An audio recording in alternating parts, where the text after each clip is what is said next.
السلام علیکم، آپ دیکھ رہے ہیں فاں اسلامک سینٹر یوٹیوب چینل۔ سامعین، آج میں سورہ واقعہ کی تلاوت کروں گا، لیکن تلاوت سے پہلے اس سورت کی بے انتہا فضیلت ہے۔ اگر ہم اس کی فضیلت کو سمجھ لیں تو یقین جانے ہر انسان، ہر مسلمان رات کو لازم اس سورت کو پڑھے گا۔ ویسے جس گھر میں سورہ واقعہ پڑھی جاتی ہے اس گھر میں اتفاق آ جاتا ہے، لڑائی ختم ہو جاتی ہے، جادو سحر ٹونے وغیرہ کے جو اثرات ہیں وہ ختم ہو جاتے ہیں۔ یہ ایک مجرب عمل ہے۔ دوسرا جو اہم فضیلت ہے جو ہر مسلمان پڑھتا ہے، آپ صلی اللہ علیہ وسلم نے فرمایا جو شخص ہر شب میں سورہ واقعہ پڑھتا ہے وہ کبھی بھی فاقے کی حالت کو نہیں پہنچتا۔ حضرت ابن مسعود رضی اللہ تعالی عنہ اپنی لڑکیوں کو حکم دیا کرتے تھے کہ وہ ہر شب میں یہ سورت پڑھا کریں۔ فضیلت والے اصحاب ان کا یہ معمول رہا، اور دونوں جہانوں کے سردار ہمارے نبی پاک صلی اللہ علیہ وسلم کا یہ فرمان ہے کہ رات کے وقت پڑھا کرے، برکت آ جائے گی، رزق میں تنگی ختم ہو جائے گی۔ اور یہ ایک ایسا عمل ہے اگر آپ لوگ ایک ہفتہ تک ریگولر کرتے رہیں گے آپ لوگ محسوس بھی کریں گے اور یہ مشاہدہ خود بھی کریں گے۔ تو پلیز میں اس کو تلاوت کرتا ہوں تجوید کے ساتھ، جہاں جہاں آپ لوگ کی غلطی ہے وہ بھی دور کر لیں، اور ساتھ ساتھ میں یہ بھی بتاؤں گا کہ کون سا قاعدہ یہاں پہ جاری ہوئے، تاکہ ایک ہی بار جب آپ لوگ سنیں گے تو تجوید کے ساتھ ساتھ آپ لوگوں کی جو قاعدے ہیں وہ بھی ازبر ہو اور تجویدی حوالے سے بھی آپ کو فائدہ ہو۔ اعوذ باللہ من الشیطان الرجیم، بسم اللہ الرحمن الرحیم۔ اذا وقعت الواقعہ لیس لوقعتها کاذبہ۔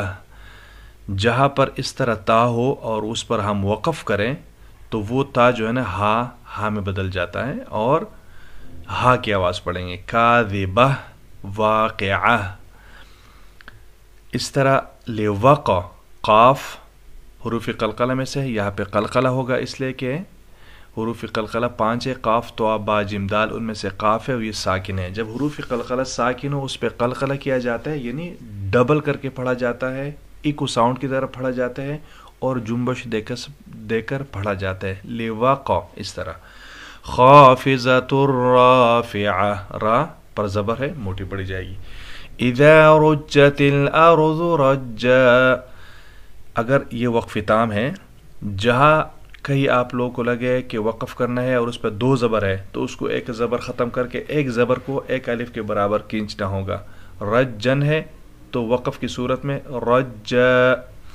وبست الجبال بسا فكانت هباء منبثا۔ ہبا یہ مد متصل ہے، اور ہم نے بار بار یہ ویڈیو میں بتایا کہ مد کی 2 قسمیں ہیں۔ اس طرح شیو والا مد متصل جس کو بڑا مد کہتے ہیں، جس کی پہچان یہ ہے کہ اس کا جو یہ شیو ہے یہ موٹا ہوگا اور مد متصل کہلائے گا، اور اس کی تعریف ہے کہ یہ حمزہ اور یہ مد دونوں ایک کلمے میں آئیں گے۔ ہباءن ایک ہی کلمہ ہے، ہباء منبثا وکنتم ازواجا ثلاثہ۔ کنتم اخفا ہوگا، نون ساکن ہے، اس کے بعد حروفی اخفا میں سے تا آیا ہوا ہے، جو حروفی اخفا 15 ہے ان میں سے تا ہے۔ ازواجا تنوین ہے، اس کے بعد ثا آیا ہے تو یہاں پر بھی اخفا ہوگا۔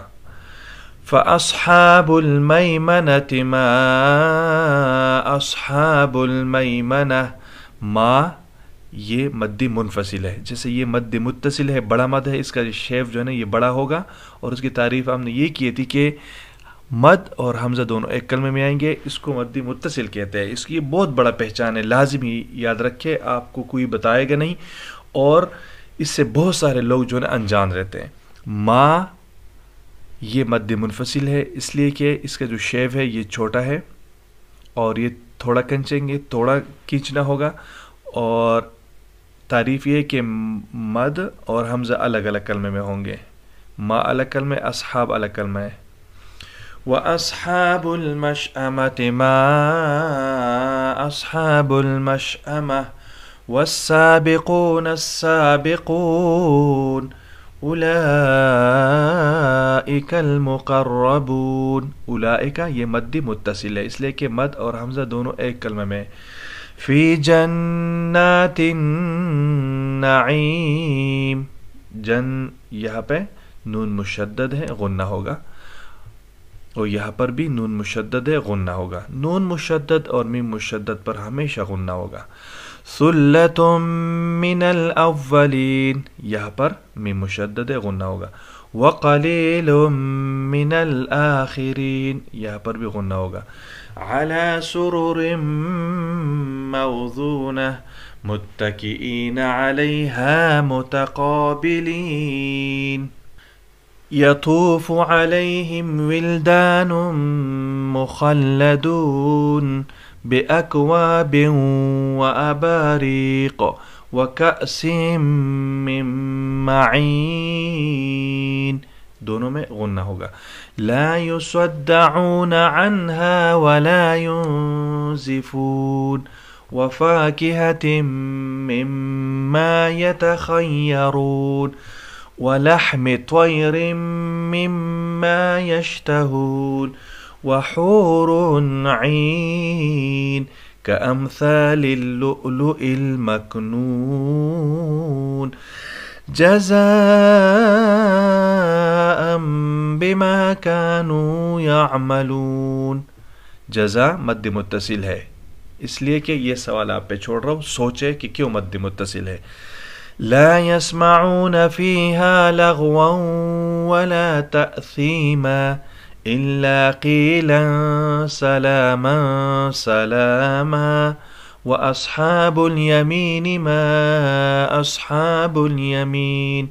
یہاں پر میں نے وقف نہیں کیا اور ساتھ ملا کے پڑھ لیا تو بھی ٹھیک ہے. اگر سانس نہیں ٹوٹے اور آیات چھوٹی چھوٹی ہو تو پڑھ سکتا ہے، ٹھیک ہے، کوئی مذائقہ نہیں. فی صدر مخضود، حروف قلقلہ میں سے دال بھی ہے اور ساکن بھی ہے تو یہاں پر قلقلہ ہوگا. سید. وطلح منضود، دال پر دو زبر زیر ہے اور دال حروف قلقلہ میں سے ہے. جب آپ اس پر وقف کریں گے تو یہ دو زیر ختم ہو جائیں گے، ساکن رہ جائے گا، اور ساکن کی صورت اس پر ہم قلقلہ کریں گے. وطلح منضود وظل ممدود، یہاں پر بھی. وماء مسکوب، یہاں پر بھی، اور یہاں پر مد متصل ہے، مد اور حمزہ ایک کلمے میں، اور میم مشدد غنہ ہوگا. وفاکہۃ کثیرہ لا مقطوعۃ ولا ممنوعہ وفرش مرفوعہ انا انشأناہن انشاء. اخفا نہیں بلکہ غنہ ہوگا، کیوں؟ اس لیے کہ نون مشدد ہے اور اس پر مد ہے تو یہ مد منفصل. انشاء، یہاں پر اخفا ہوگا اس لیے کہ نون ساکن ہے، اس کے بعد شین آئے ہے، نون مشدد پہ غنہ ہوگا، یہاں پر اخفا ہوگا. یہاں پر مد متصل ہے اس لیے کہ مد اور حمزہ دونوں ایک کلمہ میں ہے، اور جب اس پر ہم وقف کریں گے تو ایک زبر کٹ جائے گا، انشاء. فجعلناہن ابکارا عربا اترابا لاصحاب الیمین ثلۃ من الاولین وثلۃ من الآخرین وأصحاب الشمال ما أصحاب الشمال في سموم وحميم وظل من يحموم لا بارد ولا كريم إنهم كانوا قبل ذلك مترفين وكانوا يصرون على الحنث العظيم وكانوا يقولون أئذا متنا وكنا ترابا وعظاما أئنا لمبعوثون أو آباؤنا الأولون قل إن الأولين والآخرين لمجموعون إلى ميقات يوم معلوم ثم إنكم أيها الضالون المكذبون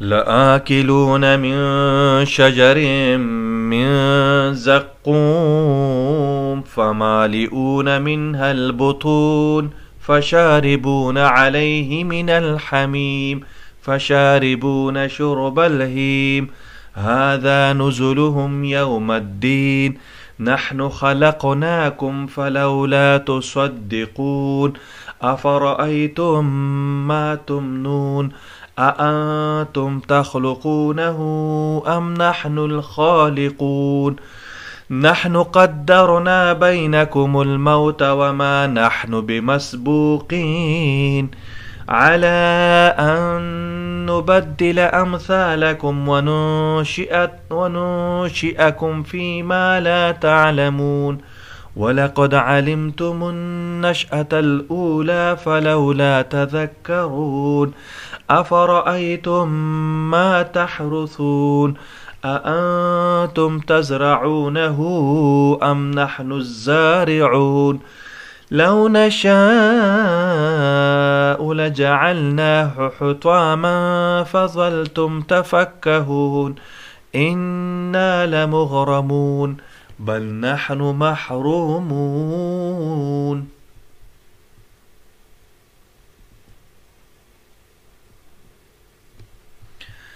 أفرأيتم الماء الذي تشربون أأنتم أنزلتموه من المزن أم نحن المنزلون لو نشاء جعلناه أجاجا فلولا تشكرون أفرأيتم النار التي تورون أأنتم أنشأتم شجرتها أم نحن المنشئون نحن جعلناها تذكرة ومتاعا للمقوين فسبح باسم ربك العظيم فلا أقسم بمواقع النجوم وإنه لقسم لو تعلمون عظيم إنه لقرآن كريم في كتاب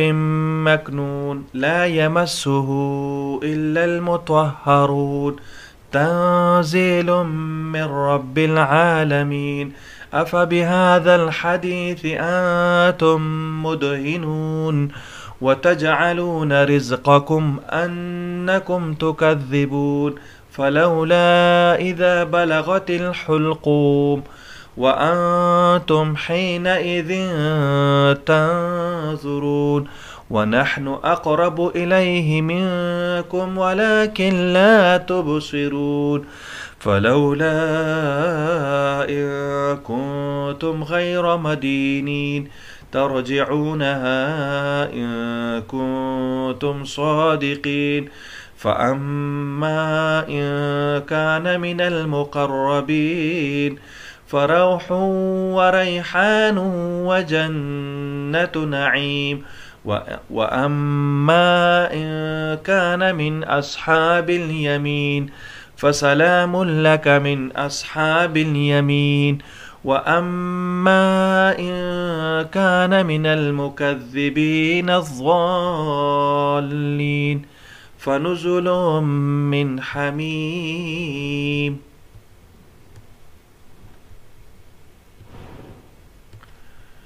وتصلية جحيم إن هذا لهو حق اليقين فسبح باسم ربك العظيم صدق الله العظيم।